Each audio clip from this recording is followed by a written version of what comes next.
Alright guys, AdamMcKola here. I'm joined by Rory. How are you? Ack from Cheeky Sport. Rory, what's the channel called? Go and tell me. CFC FANTV. And we'll be doing a bit for them as well. Chelsea against United this coming weekend. Huge game coming up. Yeah. Obviously Chelsea haven't been in the greatest form. United form has been hit and miss in the last couple of weeks, and it's a big game, isn't it? I mean, last season we got absolutely annihilated by you guys at your place, true, but coming into this one, it's a little bit more open. Well, look, it's the biggest game of the season. Manchester United at home for any club in the league is the biggest game of the season. It's one you really look forward to. I'm not feeling that good about it, to be honest. I think that we certainly have it in us to win, but you've been looking very good, and I think that's correct. If you didn't lose to Huddersfield, if you won that game, that would have been your best start to a Premier League campaign ever. Wow, that's incredible. So, all right.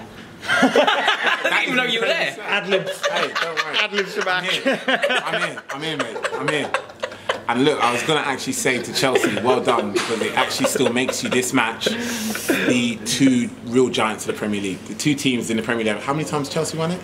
We are, what are we now? Four? Four? Four. I don't think you get ahead of yourself, mate. Four Premier League titles. Four Premier Leagues, 6, 5 7, titles. Oh, 5 altogether. Yeah, no, don't stretch it. We're just talking about Premier Leagues, mate. But yeah, you know, look, it's two giants of the Premier League, two true giants, and I think, you know. You confident for this one? I'm confident. Really? I'm confident. Chelsea away, you're confident? Yeah, I'm confident. What, of what? I'm never confident in these away games because Jose doesn't go to... What I mean is, I'm confident in relative terms, you know, to Chelsea last year. I'm confident. You're confident of a what? A point or a 3 points? Yeah, a point, which is a good point. Right, yeah. I'm not confident of 3 points against Chelsea. What do you reckon, Adam? How are you feeling?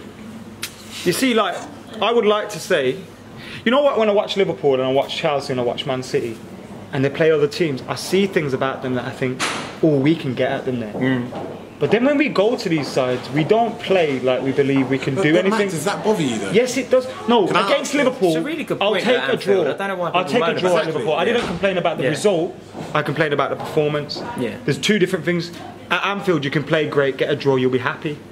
It's the way you play. Yeah. And I felt like even Crystal Palace, they lost 1-0 against Liverpool. They had so many chances. It's a bit unambitious, isn't it? Because you could have won the game. You're good enough to win the game. I don't mind if we draw, but at least show me you think we can win the game. Sure. And I don't think he really did. So now, I know we had a lot of Stamford injuries. Bridge looking for a win. I think if Pogba's fit, now Pogba's back at Carrington, he's training, he could be fit for that game. Right. Now I think Pogba's a huge... Last season we played him in a number 10 at Stamford Bridge, it didn't work. But if we play him in our midfield, it will work. Yeah. But Mac, I think the problem may be the back line long term, and I think still finding that best back four or back three even is. But then if you're saying we've got a bad defence, not bad defence, or we haven't got our best defence settled, then how can we go somewhere and play defensive? Yeah, very true. I agree with you. Yeah. I agree on that. We're in a similar boat, you know. Our back line's like that. Our back line now, we have had. I mean, I don't quite know what the maths of it is, but I'd love to know how many different combinations we've played back there, because it's really hasn't been settled at all. Has that been through injuries, suspensions, a little bit of injuries, a little bit of everything, but also people being off form. So Cesar Azpilicueta is a good example to use here. Flawless defender on his day. Last season, absolutely impeccable. Just hasn't got it together this year. Do you think the fixtures aren't helping with the addition of Champions League and that? Mate, absolutely. The Champions League, which is why winning the treble is such an impressive achievement, and people never talk about it anymore. Like, Man United managed to win a treble. How on earth do you win the league, the FA Cup, and a Champions League? Because it takes so much out of your league form. Every time you come back from playing a Champions League game, the chances of you dropping points are so high. So if you're playing away at Newcastle, having played Wednesday night, the chances, my money would say draw. Anyone. So to win the league with all that to contend with is very impressive. I think I'm not trying to take anything away from what United achieved. It's the greatest year of my life. But I think it's a little bit more difficult.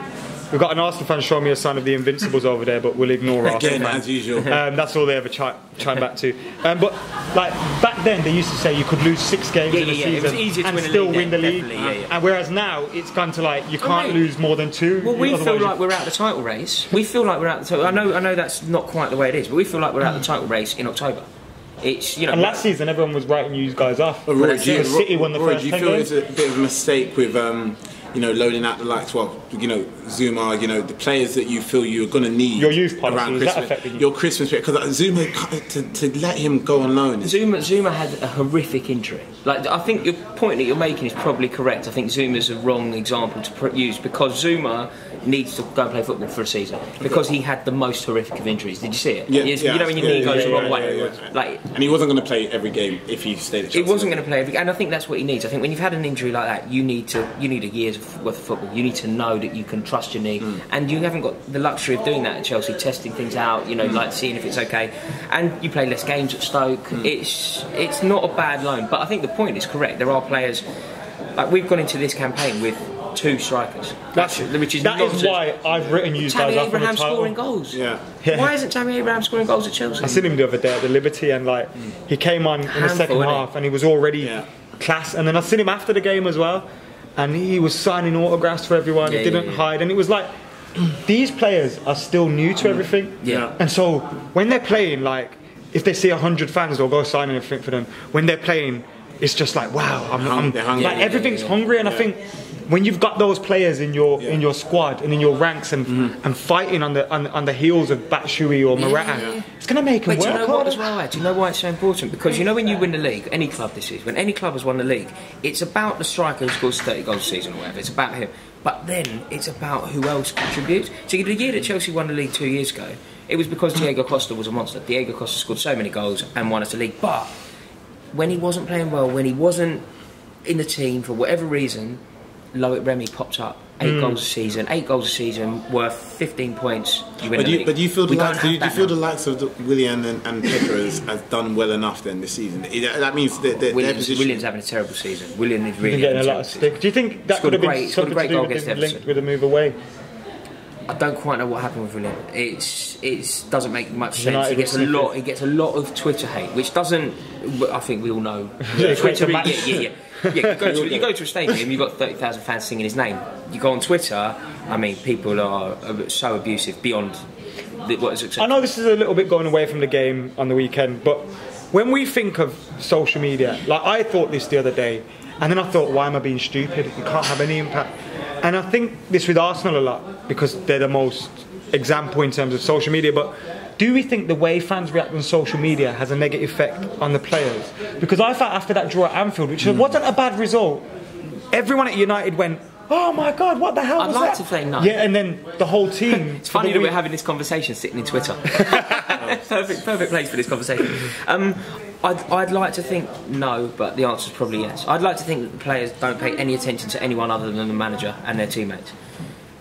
I don't think they should care what else is going on, but the truth is probably yes. What do you reckon? Yeah, you're right, and I think what happens now is people are scrolling. You've heard all about it last year with a few Man United players and Arsenal players that they left Twitter, they left social media because they just couldn't take the abuse, and it probably affected their game. And I think probably the best thing to do is if you're off form, maybe stay off it. Yeah, but, you know, that's a move. Delete your account when you're off form. Delete your account, Put on reactivate when you score a hat-trick. Exactly. How are we feeling about the start to the season, focusing a little bit more on this game, and how do you think this sets the rest of the season up for the winner, if there is a winner? Because I think it'll be a draw. Yeah, I think it'll be a draw because I think Conte is not as defensive as Mourinho, but he's not going to go all guns blazing for this sort of game. I think it's not. I disagree with him. I think I want this. Well, I think this is the one at home. Look, a point against United anywhere is a good point. I think you're still a little bit vulnerable at the moment. But we're not in a position where we can afford a draw. Yeah, we've let our form. We've let our form. You know, we've dropped. Unnecessary point. If you're going to lose at Palace, you have no option but to go and beat Manchester United. If you beat Palace, draw at Man United's fine. But we have boxed ourselves into a corner now where anything other than 3 points against you, if we don't win, we might as well lose, because what's the point? It's true. We don't close the gap. You need to close the gap. Yeah, it's true. You need to close the gap. So I think we'll go for broke. Will you win?